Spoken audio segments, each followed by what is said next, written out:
And then my opponent got sick, so I hope he's feeling better and he's okay. And then this guy took the fight with me short notice. So I never really got to get in shape the way I wanted to be in shape for this fight and work on the things I need to work on. So it's pretty much just me doing cardio the whole time, making sure my cardio was right. I didn't really get to sharpen up at home. I didn't get to work out with my coach. One time I worked with my coach. So most of the time I was just doing cardio. So would you take another short notice fight after this experience, or would you? I would. Depend. You would. Yeah. Why is the reason for even though you aren't impressed with your performance, why would you take another fight then? Oh, this is holidays, and I was not planning for Thanksgiving. I ate a lot of food. So, if it's short notice now, I wouldn't be. I would not short notice right after this fight, but I would in the future. So I know that you said you had one opponent, then you had an opponent change. What does that kind of do for you in a fight camp? I know you didn't really have a fight camp, but the preparation for fight week, does that mess with your head at all?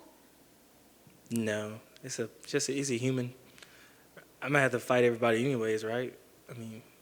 We're all gonna have to fight each other at some point. So it's different, but you got to do it. It's your job. It's what we came to do. We signed on to fight. So. Was there anything about him that surprised you? I know you didn't get a chance to think about him too much, but. I did not expect him to be so long. I thought both 80-inch reach, same reach, but his height, I didn't account for his height. So he was longer than me. I'm not used to that. So I had to adjust. Usually I can hit somebody and just take a half a step back and I'm way out of the way. With him, a whole foot back, and he was just like Stretch Armstrong. So it was weird. So how does your year look? Do you have an idea when you want to come back or a person you'd like to fight? I'm never picking it. It's whatever. I just talk to my manager and my coaches. I let them decide things.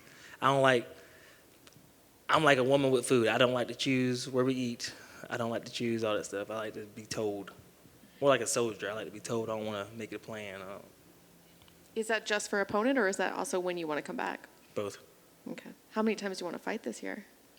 4. Do you just pick that out of your head right now? Yeah, just more than 3. Awesome. Thank you. Hey, Jamie. How you doing, man? Good. This is your 4th fight in a row that you came in as the underdog. What's that about? I haven't shown much, so I can understand. I get it. I would put me as an underdog too. I haven't shown much. I was timid a lot when I first got here. I'm not timid anymore. I've gotten used to the cameras, like I said. I've been seeing a shrink for, getting that out of my head, using meditation methods to kind of block out cameras. I don't even look up. If you see when I start, I try not to look up as much. I don't want to see the cameras. I like seeing the people in the audience, but I don't like the cameras. So I just try not to look at them.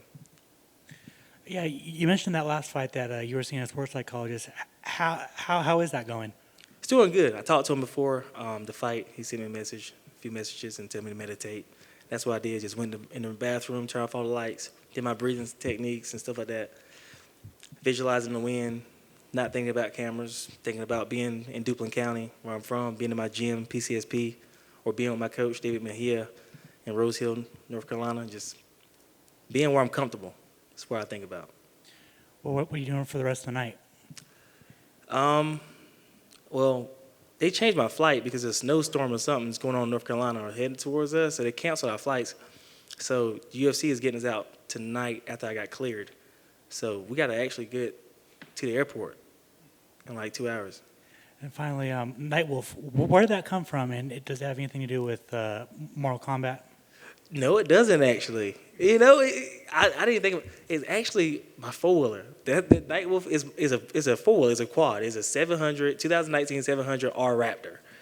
And what we do is we race and we bet in Pickett Bay, Duplin County. We race four-wheelers and dirt bikes, My little cousins, my Quill, and all of us, we race.